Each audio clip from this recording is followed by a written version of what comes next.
SSC की तरफ से ये जो नोटिफिकेशन है वो वेबसाइट पे 6 तारीख को अपडेट कर दिया गया है, यानी 6 मार्च 2023 को। तो यहाँ पे आप देख सकते हैं, यहाँ पे जो आपका एडवर्टाइजमेंट नंबर आप देख सकते हैं फीस 11 2023 सिलेक्शन पोस्ट के लिए जारी किया गया है। अगर ऑनलाइन एप्लीकेशन डेट की अगर मैं बात करूं तो 6 मार्च 2023 से आप इसके फॉर्म फिल कर सकते हैं और ये लास्ट डेट आपकी रहेगी 27 मार्च 2023।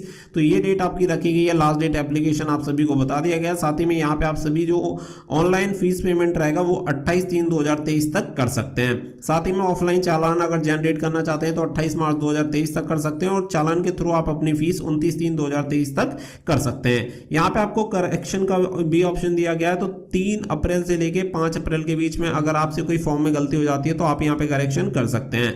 यहाँ पे कंप्यूटर बेस्ड जो एग्जामिनेशन रहेगा वो आपका जून जुलाई 2023 में कंडक्ट होने वाला है। टेंटेटिव डेट यहाँ पे अनाउंस कर दी गई है।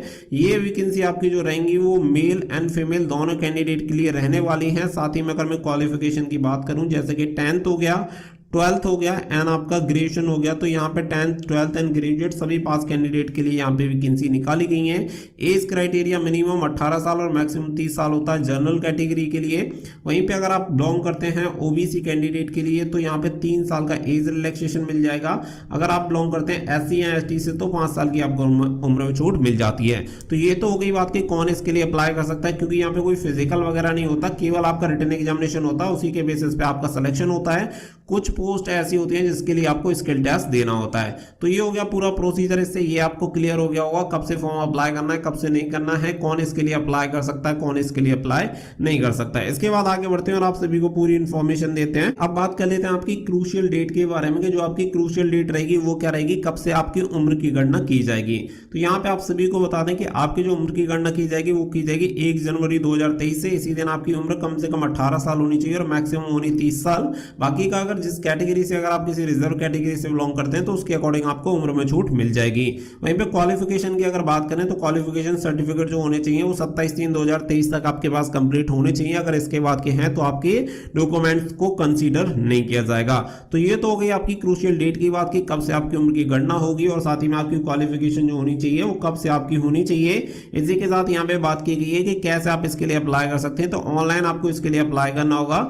आप अगर एक कैटेगरी में अप्लाई करना चाहते हैं तो आप अप्लाई कर सकते हैं, बट अगर आप दूसरी कैटेगरी में दूसरी पोस्ट के लिए अप्लाई करना चाहते हैं तो सेपरेटली आपको अप्लाई करना होगा और उसके लिए अलग से आपको फीस पे करनी होगी। यानी कि प्रेफरेंस का ऑप्शन आपको यहाँ पे नहीं मिलता, हर एक पोस्ट के लिए अलग अलग आपको अप्लाई करना होगा। लास्ट डेट आपकी 27 मार्च 2023 इसकी रखी गई है। तो वो सारी चीजें यहाँ पे क्लियर होने के बाद बात आती है आपकी एप्लीकेशन फीस की। तो अगर आप जैसे कि जनरल कैटेगरी हो गया या आपका ओबीसी कैटेगरी हो गया, ईडब्ल्यूएस कैटेगरी हो गया, इन कैटेगरी से बिलोंग करते हैं तो आपको 100 रुपीज यहाँ पे एप्लीकेशन फीस पे करनी होगी और आप ये online offline debit credit card से कैसे भी अप्लाई कर सकते हैं, यानी कि फीस पे कर सकते हैं। वहीं पे अगर आप बिलोंग करते हैं एससी एसटी या पीडब्ल्यूडी या एक्स सर्विसमैन कैटेगरी से तो यहाँ पे कोई भी एप्लीकेशन फीस आपको पे नहीं करनी है, फ्री ऑफ कॉस्ट आप इसके लिए अप्लाई कर सकते हैं। इसी के साथ बात आ जाती है आपकी यहाँ पे करेक्शन की। तो देखिए करेक्शन के लिए ऑलरेडी मैंने आप सभी को बता दिया है कि 3 अप्रैल से लेके 5 अप्रैल के बीच में आप इसके लिए करेक्शन करवा सकते हैं अगर फॉर्म में कोई गलती हो जाती है तो। वहीं पे यहाँ पे फीस भी आपकी पहले से ही तय कर दी गई है कि अगर आप फर्स्ट टाइम इसके लिए कोई करेक्शन करते हैं तो 200 रुपीज आपको देने होंगे। अगर सेकंड टाइम कोई करेक्शन करते हैं तो 500 रुपए आपको यहाँ पे फीस पे करनी होगी। तो ये हो गई आपकी फीस की बात। इसी के साथ यहाँ पे आगे चलते हैं तो यहाँ पे कुछ सेंटर वगैरह जो आपके बनाए जाएंगे वो आपके रीजन के अकॉर्डिंग बनाए गए हैं, तो वो भी आप यहाँ पे चेक कर सकते हैं। अब बात आ जाती है आपकी स्कीम ऑफ एग्जामिनेशन यानी कि सिलेबस की। तो यहाँ पे सिलेबस आप सभी को क्लियर कर देते हैं कि सिलेबस में आपका कौन कौन से सब्जेक्ट रहते हैं।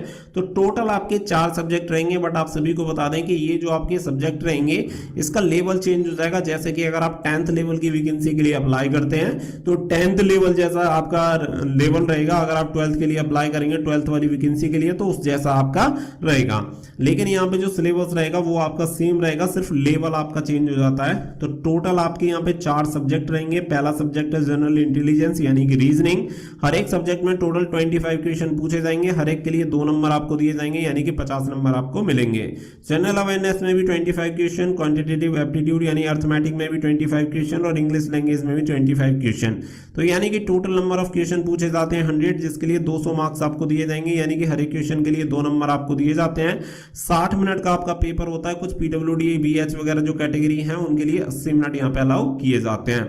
इसी के साथ नेगेटिव मार्किंग की बात आती है तो 1/4 की नेगेटिव मार्किंग है, यानी कि हर एक गलत उत्तर के लिए 0.50 मार्क्स जो होंगे वो यहाँ पे आपके डिडक्ट कर लिए जाएंगे। ये आपका जो एग्जामिनेशन होगा वो कंप्यूटर बेस्ड एग्जामिनेशन होगा, साथ ही में मल्टीपल शिफ्ट में ये करवाया जाएगा। तो यहाँ पे आप सभी को बता दें कि यहाँ पे जो आपको नॉर्मलाइज वगैरह जो स्कोर होगा वो भी नॉर्मलाइजेशन वगैरह यहाँ पे किया जाएगा, तो उसके अकॉर्डिंग यहाँ पे आपके मार्क्स यहाँ पे घट सकते हैं या बढ़ सकते हैं, वो सारी चीजें भी मैटर करेंगी। कुछ पोस्ट ऐसी भी रहेंगी जिसके लिए स्किल टेस्ट, टाइपिंग टेस्ट या डेटा एंट्री टेस्ट आपका हो सकता है। तो ये सारे टेस्ट जो आपके रहेंगे वो डिपेंड करेंगे कि कौन सी पोस्ट के लिए आपने अप्लाई किया, तो उसके अकॉर्डिंग यहाँ पे आपकी ये स्किल टेस्ट वगैरह हो सकते हैं। बाकी का आपकी जो मेरिट बनती है वो आपकी रिटन एग्जामिनेशन के बेसिस पे ही जो आपकी मेरिट होती है वो कंप्लीट तैयार होती है। तो ये सारी चीजें आप सभी को यहाँ पे क्लियर हो जाने के बाद आपको सिलेबस यहाँ पे बता दिया गया है कि मैट्रिकुलेशन की लेवल का जो सर्टिफिकेट वो सिलेबस क्या रहेगा, लेवल क्या रहेगा। जैसे आप मैट्रिकुलेशन लेवल की पोस्ट के लिए अप्लाई करते हैं तो ये आपका सिलेबस रहेगा।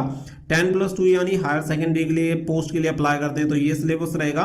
साथ ही में ग्रेजुएट या इससे ऊपर की पोस्ट के लिए अप्लाई करते हैं तो ये आपका सिलेबस रहेगा। वो सारी चीजें आप सभी को टॉपिक वाइज यहाँ पे क्लियर कर दी गई हैं।